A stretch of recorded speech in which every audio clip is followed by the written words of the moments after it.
Marc Spears, ESPN, Anscape. Great work always. Tapped in, dialed in, joining us on the River Islands guest line as we still kind of unpack the Warriors' post-LeBron decision offseason. Hey, Marc, what's going on, man? How are you?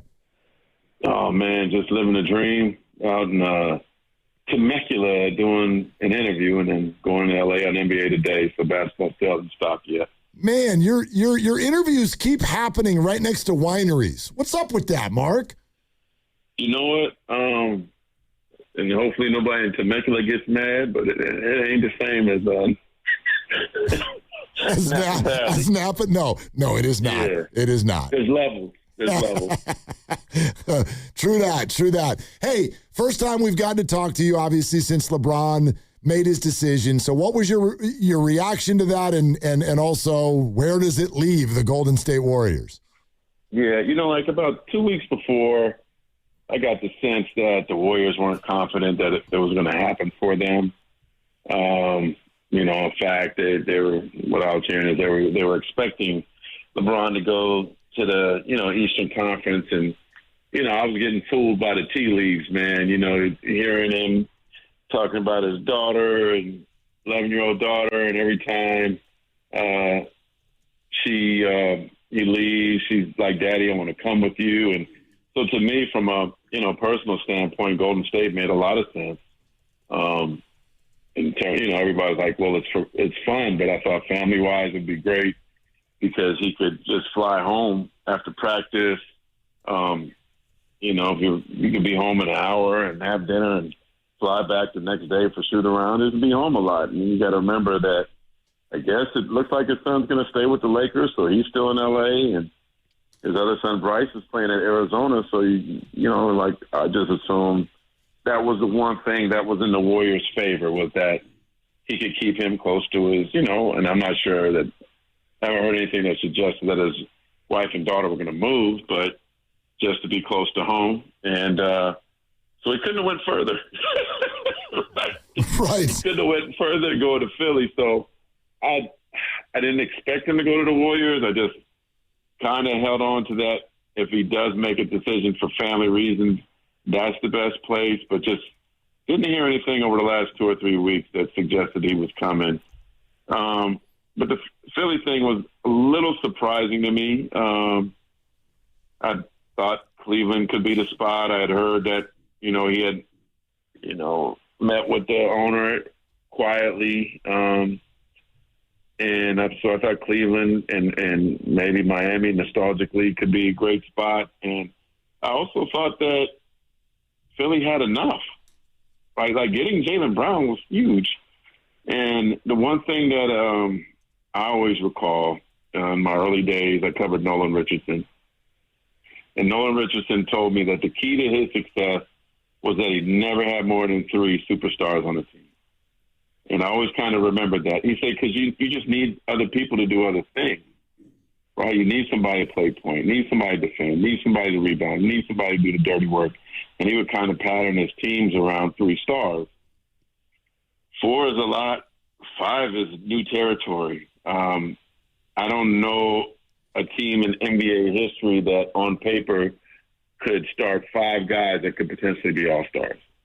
I know Detroit had some interesting team, but those guys aren't the same caliber as this. This is perhaps the best starting 5 that LeBron James will ever be a part of, talent-wise, on paper. But does Joel Embiid play on paper? Like, who's going to be the point guard? 2 guys are going to have to sacrifice. Who are going to sacrifice?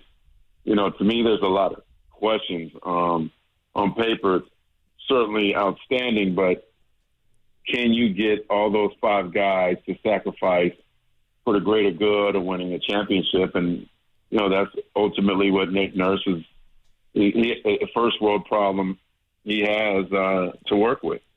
And a lot of high usage guys, too, out there, Marc. And I wonder about the Warriors when they knew that they probably wouldn't have gotten LeBron, and what would their pivot be at that point, and what's their pivot point now? Well, you got to remember that LeBron James is a unique free agent. I've never known a player. We only know a handful of players of that caliber, and some might say only 2, him and Jordan. but it's just a unique circumstance in which you had a free agent of that caliber that was willing to take $6 million or $8 million, right? Total, I guess, is what he's getting in Philly is $8 million for 2 years. It's just, I don't know that we'll ever see that again. It was certainly unique. But even before he made his decision, I thought the free agency market was pretty bleak. That there wasn't a lot out there anyway, and the way the Warriors financially were, they just really weren't in a position to go after somebody. I mean, obviously they would have to be creative, but to me, maybe the creativity for them is at the trade deadline. Draymond doesn't have a no-trade clause anymore. Jimmy Butler is expected to be healthy at that point, and maybe he could be used to trade for something else. So I expect them to take care of Steph and, try to get Steph to sign a long-term deal, expect Steph to get a long-term deal.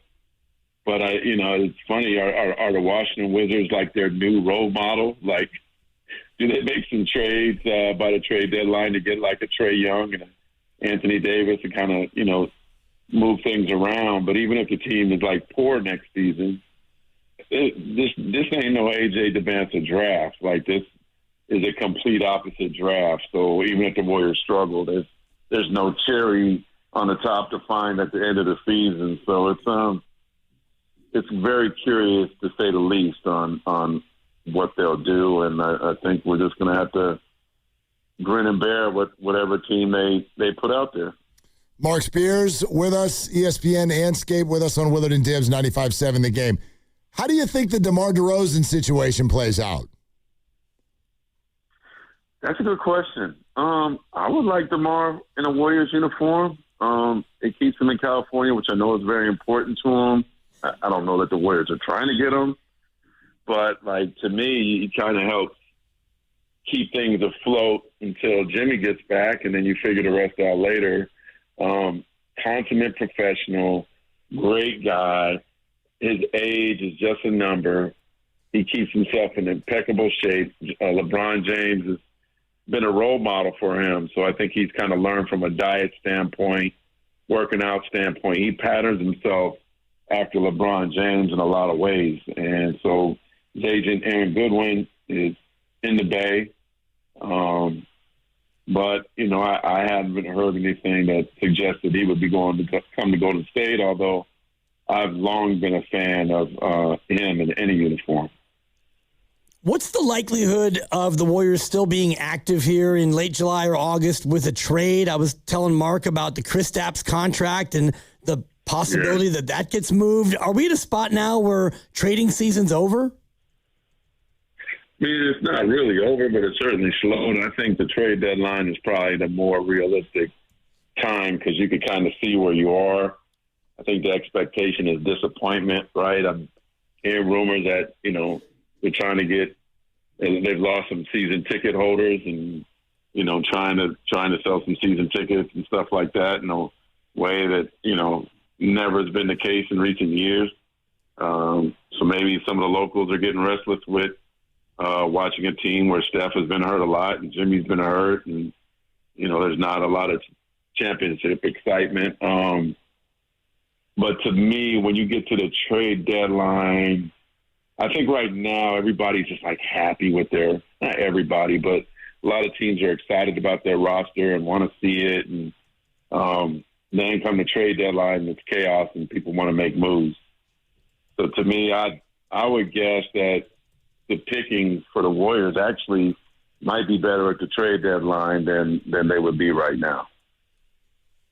Marc Spears with us talking out sort of the post situation. Yeah, Mark. I'm sorry. No. I'm sorry. I know you're looking for rainbows and No, I think everybody gets it. Blue sky. Yeah, no. Mark. When the Draymond thing played out the way it did, I think everybody got the message. It is going to be just a run it back situation. I'll tell you what a lot of people are talking about today, though. And I would love your perspective on this, which is there have been a couple comments made by reporters that sort of suggest that Joe Lacob is very activated by the idea of kind of showing everybody that he can still put together a winner in the post-Steph era. And that's great, but at the same time, it makes it feel like there's a slight dismissiveness of now. What's your perspective on that? Hey, man, I milk the Steph Curry train until it's dry. You know what I mean? I mean, Kobe Bryant's last years weren't the greatest, but if you don't think that place still doesn't revel over what Kobe Bryant did, I mean, you're wrong. I mean, you got people that couldn't even be LeBron James fans because they were Kobe Bryant fans. We're happy to see LeBron go because they were Kobe Bryant fans, right? And as long as Steph can play a move, I think you just try to figure it out around him. It's going to take creativity, but I know the day that he plays his last game in that jersey, which I'm sure most fans would hope that he doesn't go and wear another jersey. It's going to be a sad day in the Bay Area, Joe Montana departure, kind of day. And I just don't know that there's been a greater athlete that's been in the Bay. So I'm trying, if I'm them, my main thing now is trying to get him a contract extension and still just figuring out around him, because think about what you have. You have expiring contracts with Porzingis, right? I mean, a tradable contract with Porzingis. Draymond's got a tradable contract. Jimmy has a tradable contract. And you're going to have teams that I believe at the trade deadline might be willing to make major change. And I do think that Jimmy and Draymond are mature enough at this stage of their career where they'd be like, I get it. I understand. I get it. So that's why I think maybe for Warriors fans, the best thing to do is to be patient to see what happens at the trade deadline, see where the team is. Like, it's not about today, it's about the end of next season. Sometimes, and I know they want to be waived and it to be changed now, but I think for Dunleavy, the way their roster is built and what they have now, I think the patient try to make some big moves at the trade deadline, to me is the better route to go. It's not the pretty route, it's not tomorrow, it's not for the patient, but I think it is the best thing to do. And thinking about next year, would it be in Steph's and the organization's best interest to hold off on an extension? That way, if they make moves, he can. But hear me out now, Mark. Hear me out. That way, he doesn't have to take $67 million. I mean, does he want to win, or does he want every last dollar? That arena ain't there if it wasn't for him. But it's here, and it's been built. Worth billions if it wasn't for him. I don't know, man. I'm a Steph loyalist, man. I'm put on 30 till you can't no more. And whatever money they paying him, if they paying him that much money now, how much you think he bringing in? Probably tenfold more. My point is, Mark, if they move him tomorrow, how much money they about to lose? Well, they're not going to move him. About losing Luka Doncic and what that did to him. You think like they're losing some season ticket holders now? Watch 30 go somewhere else. Man, there'll be more people at the Valkyries games than at the Warriors games. I'm not saying you let 30 go. I'm just saying maybe he decides to take less because he's making $400 million from his new shoe deal. Mm-hmm. Why? To have a better team around him and win. Yeah, yeah. But he deserves every penny he gets. Mark, he does, yeah. Mark, do you think he's ticked off by how this is playing out? Nah. He has a wonderful life. Maybe you want something better. Maybe you're disappointed a little bit. But the grass ain't always green. He's never started over before, right? He's got 4 rings. I'm not crying for him. Yeah. You know what I'm saying? Yeah. Oh, yeah. Yeah, like he'll be okay, man. Like he'll be fine. His family's set for generations. Like, he's good, man. But he wants to compete the rest of the way. No, I get it, but what my point is come on, patience, grasshopper, like patience. Y'all. Does he have time to be patient? He's about to turn 39. Yeah. February 6th, February 5th, whatever the next trade deadline is. Yeah. He'll be here in a blink. Okay. I mean, listen, you're saying what people are hoping to hear, but this is a lot of people are wondering. What I'm saying to you is I think the ability to trade for better talent is available in February than it is now. Okay. And you got expiring contracts and teams that are like, you know what, our team's trash. You know, we're going to get rid of this guy. Then that's when you can pounce. So let's see what Dunleavy's about. I think his options, there's not really much now, but I do think, you know, and they're under the second apron, right? Like that there is some opportunity to do some big things at the trade deadline. It's not sexy, it's not what you want to hear, but let's see. Okay.